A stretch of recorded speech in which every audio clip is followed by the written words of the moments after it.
Živijo. Pokazal vam bom en zelo lep primer, kako je treba vedno kombinirati več časovnih intervalov. Recimo zdajle gledamo gold na enournem časovnem intervalu. Kaj lahko vidimo? Recimo, da vzamemo ceno od tukaj naprej. Lahko vidimo, da je cena naredila lower low, lower high, lower low, lower high. To lahko vidimo, se pravi, narišemo horizontalne linije. Lower low in pa lower high. Zdaj gremo na nižji časovni interval, na M15. Lahko vidimo, da je cena, ko je naredila lower low, potem prišla do lower higha, prišla še enkrat do supporta, naredila double bottom in sedaj je zopet pri lower highu. Zdaj, kaj je poanta, ki jo želim povedati, je ta, da če niste še na nižjem intervalu, recimo na minutnem intervalu, bili v tradu pri tej točki, kjer se je zgodil drugi odboj od supporta, ste v bistvu glavnino premika že zamudili. Se pravi, če ste trgovali na M15, se je cena od supporta odbila, s tem je naredila double bottom in če vi vstopite na tej točki po zaključku M15-ke, v long, imate stop loss pod in pa target imate pri lower highu.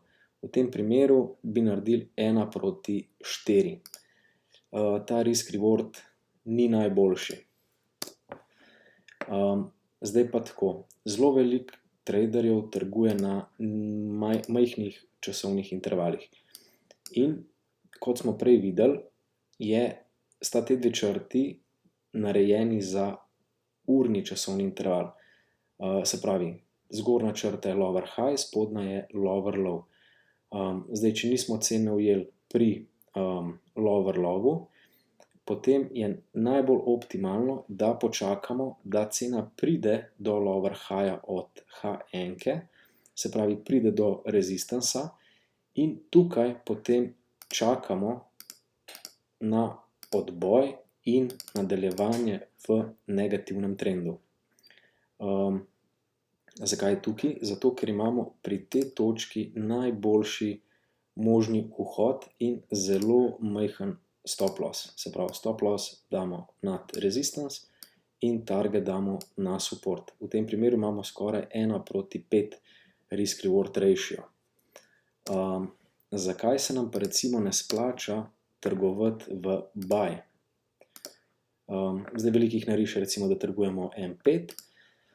Vidimo, da cena raste, naredi higher high in je trenutno v rangeu in ko je na bottom oziroma na dnu rangea, gledamo recimo za nakup.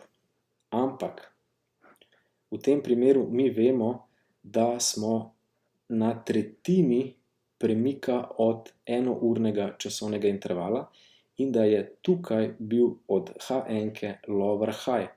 Se pravi, vstop na M5 pri tej ceni ni najboljši, zato ker je to še vedno sell teritorij in cena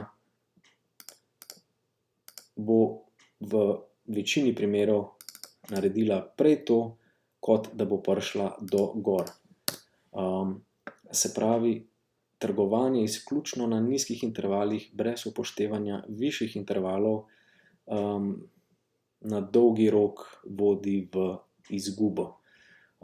Tako da v tem primeru je najboljše počakati, da cena na M5 pride do vrha rangea, ki je resistance in pa lower high od H1-ke in tukaj mi gledamo za prodajo s targetom pri dnu rangea od H1 in kot smo prej rekli, v tem primeru imamo risk reward skoraj 1:5.